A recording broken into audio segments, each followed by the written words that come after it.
तुभ्यं नमस्त्रिभुवनार्तिहराय नाथ। तुभ्यं नमाक्षितितलामलभूषणाय। तुभ्यं नमस्त्रिजगत परमेश्वराय। तुभ्यं नमो जिनभवोदधिशोषणाय।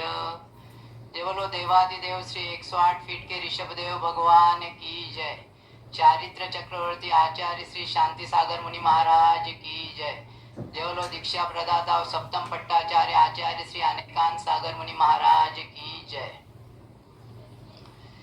108 फीट की जो ऋषभगिरी मांगी दुंगी में मूर्ति प्रकट हुई है, उसकी प्रेरणा स्रोत प्रमुख आरिका शिरोमणि ज्ञानमती माता जी है, सबको विदित है।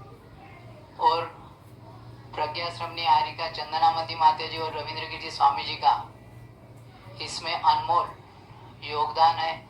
संपूर्ण समाज का, दिगंबर जैन समाज का उसमें योगदान है। किसी न किसी रूप में पूर्ण समाज उससे जुड़ी हुई है। इस मूर्ति का प्रकट होना यही अपने आप में एक अतिशय है। कोई अलग से उसके अतिशय बताने की कोई आवश्यकता ही नहीं है। 108 फीट का 108 के 121 फीट की है वो, नीचे से लेकर ऊपर तक सर के बाल तक। तो इतना बड़ा पत्थर, अखंड पत्थर प्राप्त होना और उसमें यह मूर्ति प्रकट होना निर्विघ्नता से, यह अपने आप में एक विशेष चमत्कार है। और इस चमत्कार से पूरे विश्व में Guinness book of world records के माध्यम से इस मूर्ति का नाम हो चुका है। और इस वजह से दिगंबर जैन संस्कृति का पूर्ण विश्व में इसके बारे में जानकारी मिली है। दिगंबर जैन धर्म क्या है, कितना प्राचीन है, अनादि निधन है। और इस युग में भगवान महावीर से यह धर्म शुरू नहीं हुआ है, बल्कि इस युग में प्रथम तीर्थंकर भगवान ऋषभदेव है। इसका अच्छी तरह से लोगों का भी इस मूर्ति के माध्यम से ज्ञान हो चुका है। तो ऐसी यह जैन संस्कृति का उद्धार करने वाली और जैन संस्कृति का नाम करने वाली यह मूर्ति जो मांगी दुंगी ऋषभगिरी में प्रकट हुई है, उसका 2016 में पंचकल्याणक और महामस्तकाभिषेक हुआ था। लगभग साल भर वह मस्तकाभिषेक चला था। और 2015 से ज्ञानमती माता जी के संगस्थ ब्रह्मचारी के रूप में हमने उस मूर्ति को बनते हुए देखा है और उसका सैकड़ों बार अभिषेक किया होगा।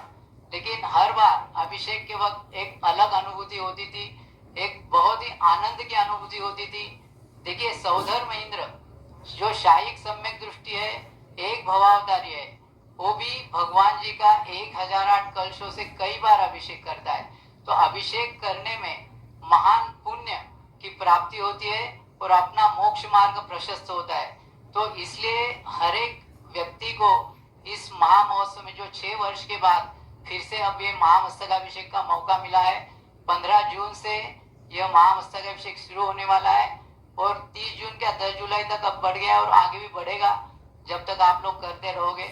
तो ये अभिषेक का मौका आप सभी को लेना चाहिए और अपने पुण्य को प्रबल करके अपना मोक्ष मार्ग प्रशस्त करना चाहिए। ये संपूर्ण अनुष्ठान, ये संपूर्ण महोत्सव निर्विघ्नता से सानंद संपन्न हो, यही शुभकामनाएं और सभी भक्तों के लिए बहुत बहुत मंगल आशीर्वाद।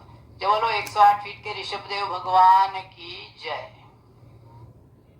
अपने पुण्य को प्रबल करके अपना मोक्ष मार्ग प्रशस्त करना चाहिए। ये संपूर्ण अनुष्ठान, ये संपूर्ण महोत्सव निर्विघ्नता से सानंद संपन्न हो, यही शुभकामनाएं और सभी भक्तों के लिए बहुत बहुत मंगल आशीर्वाद।